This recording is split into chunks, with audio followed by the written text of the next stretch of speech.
नियम अश्मयुगातील मानवापासून कलियुगातील मानवाच्या प्रगतीचा विचार केला तर काळ बदलला आणि काळाबरोबर माणसे बदलले बरं का.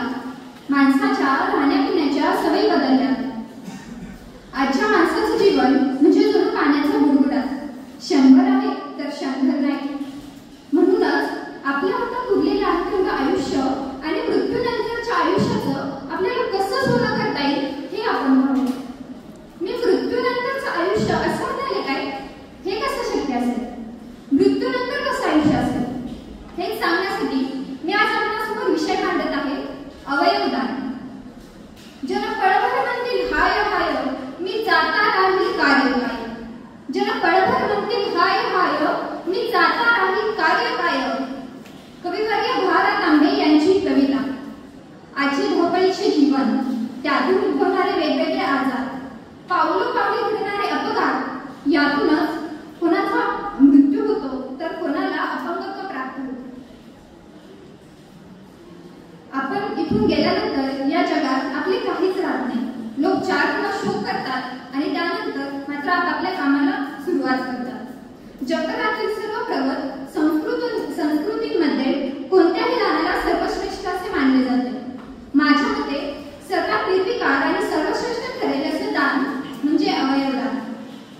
न भूप्रदानं न सुवर्णदानं न गोप्रदानं न तथान्नदानं यथा वदन्तिह भाप्रदानं सर्वेषु दानेषु अभयप्रदानं.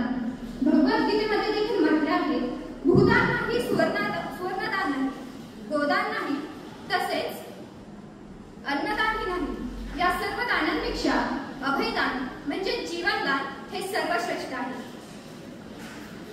एखाद्या गंभीर आजाराच्या अंतिम क्षणात आपल्या शरीरातील एखादा महत्त्वाचा अवयव निकामी होतो. अशा अवस्थेत एकच पर्याय असतो, तो म्हणजे निकामी झालेला अवयव बदलणे आणि त्याच्या जागी नवीन अवयव प्रत्यारोपित करणे. जर त्या रुग्णाला योग्य वेळेत तो अवयव मिळाला तर त्याचे प्राणही देखील वाचू शकतात. मानवी शरीरातील चेतना नष्ट झाली तर तो मनुष्य मृत घोषित केला जातो. मरणानंतर त्या मृताचे शरीरात काहीच उरले नाही असं समजून परंपरेनुसार काही जण त्याचे दफन करतात तर काही जण दहन करतात. मृत्यूनंतर ह्या शरीरात काहीच नाही असे समजून ही क्रिया केली जाते. परंतु मृत्यूनंतरही आपले शरीर जर सुस्थितीत आणि त्यातले अवयव जर सुव्यवस्थित असतील तर ते अवयव इतर गरजू रुग्णाचे जीवनदान वाचवू शकतात. भारतात अवयवदानासंबंधी सद्यस्थिती पाहता दरवर्षी 1,75,000 किडनीची उपलब्धता हवी असते, परंतु फक्त 5,000 किडनीज उपलब्ध होतात.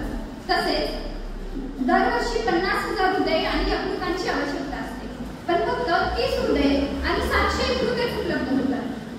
भारतात रोज करणाऱ्या 62,000 जणांनी जर नेत्रदान केलं तर केवळ 11 दिवसात भारतातील सर्व अंध व्यक्तींना दृष्टी मिळेल. भारतातील अवयवदानाविषयीची हे प्रमाण खूपच कमी आहे आणि यामागचे कारण म्हणजे जनजागृतीचा अभाव आणि काही प्रमाणात अवयवदानाविषयी असणारे गैरसमज. पहिला गैरसमज, अवयवदानाचे माझे वय संपलेले असं मुळीच नसतं.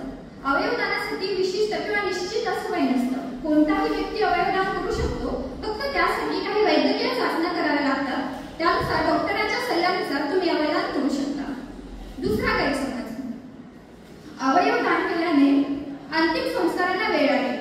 खरे तर 12 ते 24 तासांच्या आत अवयवदान केले जाते, त्यामुळे अंतिम संस्कारावर त्याचा फारसा फरक पडत नाही.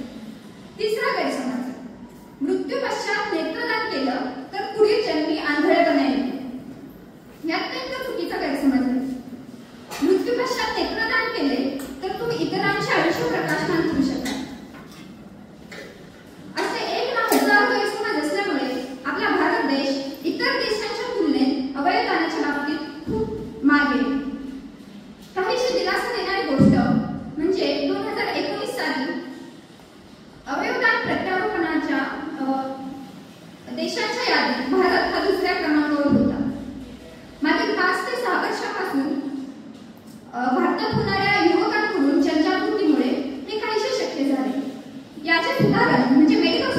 जुही पवार. मिस इंडियाचे स्वप्न पाहणारी जुही हिने आपल्या वडिलांचे प्राण वाचवण्यासाठी आपल्या यकृताचा 70% भाग दान केला आणि जुही ही महाराष्ट्राच्या अवयवदान मोहिमेची ब्रँड अँबॅसिडर बनली. आपल्या महाराष्ट्रीयन तरुणांनी सुद्धा या मोहिमेचा भाग घेणं अत्यंत गरजेचं आहे. तसेच केंद्र सरकारच्या स्वइच्छेने अवयवदाता या मोहिमेत तसेच national organ and tissue transplant ऑर्गनायझेशनच्या www.notto.nic.in या संकेतस्थळावर जाऊन आपण स्वइच्छेने अवयवदाता म्हणून नोंदणी करू शकता. जाता जाता एवढेच